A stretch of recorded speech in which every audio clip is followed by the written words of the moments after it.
Bu guru minta para muridnya membuat sebuah karangan pendek dengan judul, "Sesudah dewasa nanti aku akan bekerja apa dan menjadi apa?" Joko pun menulis, "Aku sesudah dewasa akan menjadi seorang polisi, membantu warga menangkap orang jahat." Bu guru yang melihat itu langsung berkata, "Angan-anganmu ini sangat baik Joko, namun kamu besok harus lebih memperhatikan Udin, teman sebangkumu." Ia mengatakan sesudah dewasa ia akan merampok bank. Gara-gara Soimah ngidam kepiting, Udin rela berangkat ke pasar untuk membelikannya. Tanpa diduga, di angkot Udin ketemu mantan pacarnya saat masih SMP. Akhirnya dia lupa tujuan semula dan menghabiskan waktu seharian dengan sang mantan. Waktu sudah sore ketika dia ingat harus membeli kepiting. Bergegas dia pergi ke pasar lalu membeli 5 kilogram kepiting. Untuk mengelabui istrinya Soimah, sesampainya di halaman rumah segera kepiting itu dilepas ikatannya lalu disebarkan ke tanah. Dengan sebatang tongkat, digiringnya kepiting tersebut. Sambil berteriak, "Ayo cepetan jalan, sebentar lagi sudah nyampe rumah." Soimah yang mendengar teriakan Udin segera keluar rumah. Melihat ulah suaminya, Soimah pun berkata sambil tertawa, "Weleh-weleh Mas Udin bawa kepiting kok digiring kayak giring bebek aja, pantesan jam segini baru nyampe rumah." Udin berangkat kerja terburu-buru, oleh Soimah istrinya diperingatkan agar tidak melupakan sesuatu. "Pak kok buru-buru sekali, minum kopinya dulu," kata Soimah.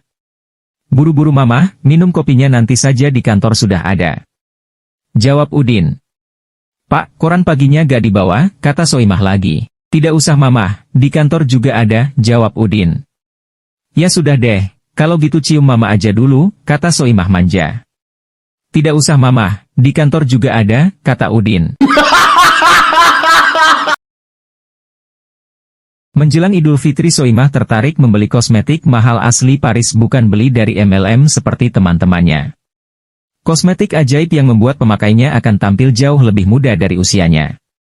Setelah berjam-jam duduk di depan meja rias, mengoleskan kosmetik ajaibnya, Soimah bertanya pada suaminya, "Mas, sejujurnya berapa tahun kira-kira usiaku sekarang?"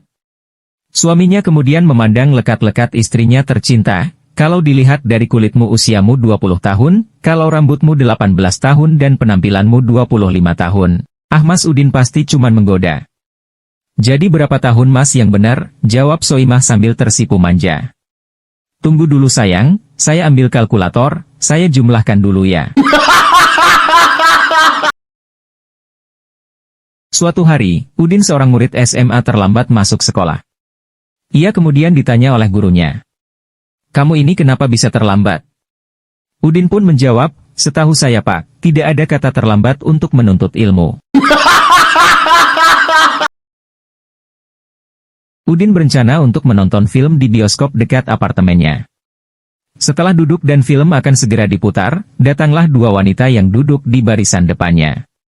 Namun ketika film diputar, Udin yang sudah antusias ternyata tidak bisa mendengar dialog dalam film karena dua wanita di depannya mengobrol dengan volume suara yang cukup keras.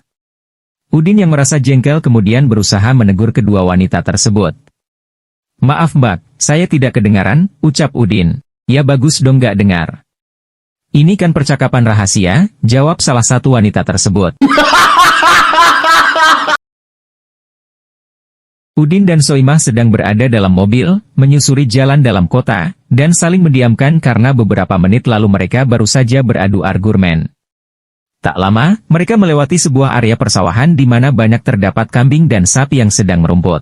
Si Udin menunjuk ke kawanan kambing dan sapi itu sambil berkata sinis kepada si istri, "Saudara-saudaramu tuh?" "Iya," jawab Soimah, "saudara ipar."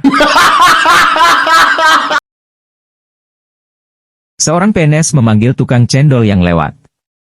Sambil menunggu dilayani, dia iseng-iseng bertanya, "Sudah berapa tahun jualan cendol Bang?" "Kira-kira 5 tahun lebih." "Gerobak sama dagangannya sudah punya sendiri?" "Punya majikan, saya tiap hari setoran." "Jualan lebih dari 5 tahun, harusnya sudah punya gerobak dan modal sendiri Bang." "Yah, beginilah orang kecil." "Bapak sendiri kerja di mana?" "Di kelurahan." "Sudah berapa tahun?" 15 tahun, memang kenapa?" "Kerja 15 tahun, harusnya Bapak sudah punya kelurahan sendiri." Seorang ibu bertanya kepada anaknya yang berusia 6 tahun, perihal cita-cita sang anak kelak setelah dewasa. Kamu nanti kalau sudah besar mau jadi apa, nak? Dengan semangatnya sang anak menjawab, aku mau jadi polwan, Bu. Dengan tegas ibunya menjawab, tidak boleh. Si anak merasa heran lalu mengganti jawabannya. Kalau tidak boleh jadi polwan, aku mau jadi peragawati saja, Bu. Kini si ibu semakin marah, apa-apaan kamu, masa mau jadi peragawati? Tidak boleh. Si anak mulai merasa takut, lalu menjawab dengan gemetar. Kenapa semua tidak boleh, Bu? Apa aku cuma boleh jadi ibu rumah tangga saja? Si ibu sekarang tidak marah lagi. Namun ia menangis dan memeluk anaknya dan berkata, kamu ini laki-laki Udin. Seorang pasien rumah sakit jiwa membeli makanan di KFC. Dia pun berkata kepada pelayan yang cantik, Mbak, nasi ayam 1 porsi dibungkus ya? Iya, Mas. Tapi tolong nasi dan ayamnya dipisah ya, Mbak. Kenapa, Mas? Takut nasinya dimakan ayam.